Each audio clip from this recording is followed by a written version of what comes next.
और ये जो सीढ़ियां आपको यहाँ पर दिखाई दे रही हैं, ये सीढ़ियां जो हैं परमेश्वर के मंदिर के अंदर जाने का और परमेश्वर के मंदिर से बाहर आने का जो रास्ता हुआ करता था, उसकी एक्चुअल सीढ़ियां हैं। यानी कि ये 2000 साल पुरानी सीढ़ियों को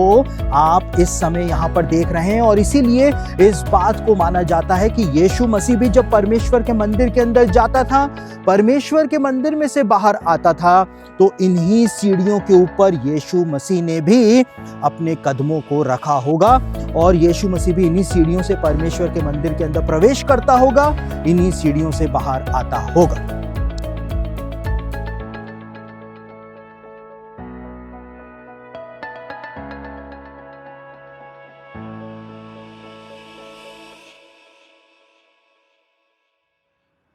होली लैंड इनसाइट्स के अंदर आपका एक बार फिर से स्वागत है। और आज मैं सदर्न वॉल के सामने खड़ा हुआ हूं, जो कि यरूशलेम की दक्षिणी दीवार बाइबल के ज़माने से हुआ करती थी। और मेरे पीछे आपको यहाँ पर 3 आर्चेस जो हैं वो बने हुए दिखाई दे रहे होंगे। और ये 3 आर्चेस जो हैं परमेश्वर के मंदिर के अंदर यहूदियों के जाने का जो रास्ता हुआ करता था, वो ये 3 रास्ते ही हुआ करते थे, जो कि मंदिर के अंदर एंट्री के 3 रास्ते माने जाते थे, जिनको ट्रिपल गेट्स जो हैं वो कहा जाता है। साथ ही साथ में दूसरी तरफ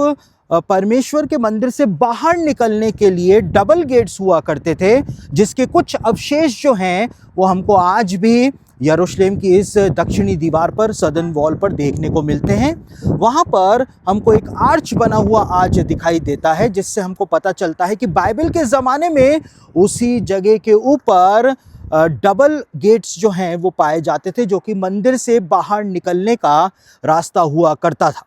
और ये जो सीढ़ियां आपको यहाँ पर दिखाई दे रही हैं, ये सीढ़ियां जो हैं परमेश्वर के मंदिर के अंदर जाने का और परमेश्वर के मंदिर से बाहर आने का जो रास्ता हुआ करता था, उसकी एक्चुअल सीढ़ियां हैं। यानी कि ये 2000 साल पुरानी सीढ़ियों को आप इस समय यहाँ पर देख रहे हैं। और इसीलिए इस बात को माना जाता है कि यीशु मसीह भी जब परमेश्वर के मंदिर के अंदर जाता था, परमेश्वर के मंदिर में से बाहर आता था, तो इन्हीं सीढ़ियों के ऊपर यीशु मसीह ने भी अपने कदमों को रखा होगा और यीशु मसीह भी इन्हीं सीढ़ियों से परमेश्वर के मंदिर के अंदर प्रवेश करता होगा, इन्हीं सीढ़ियों से बाहर आता होगा।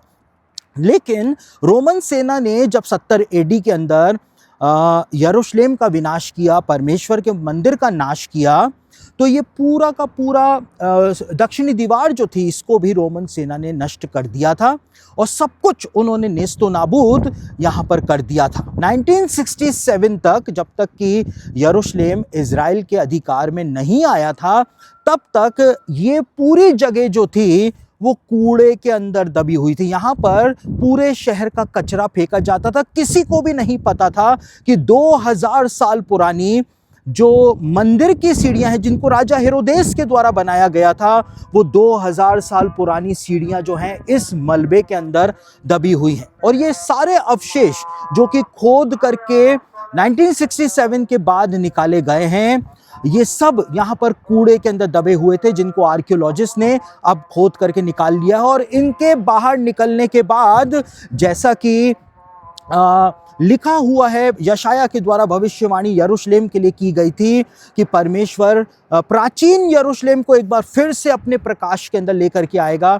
यरूशलेम जो है वो ज़मीन में से निकल करके बाहर आ रही है, परमेश्वर की रोशनी में, सूरज की रोशनी में वापस से बाहर आ रही है। तो यहाँ पर आकर के हमको इस बात के प्रमाण देखने को मिलते हैं कि जो बाइबल के अंदर लिखा हुआ है वो एक एक बात सच है, क्योंकि आर्कियोलॉजिस्ट ने आज उन सारी बातों को खोद करके बाहर निकाल लिया है, जिनके बारे में बाइबल बताती तो थी, लेकिन उसके प्रमाण 2000 सालों से मसीहों के पास मौजूद नहीं थे।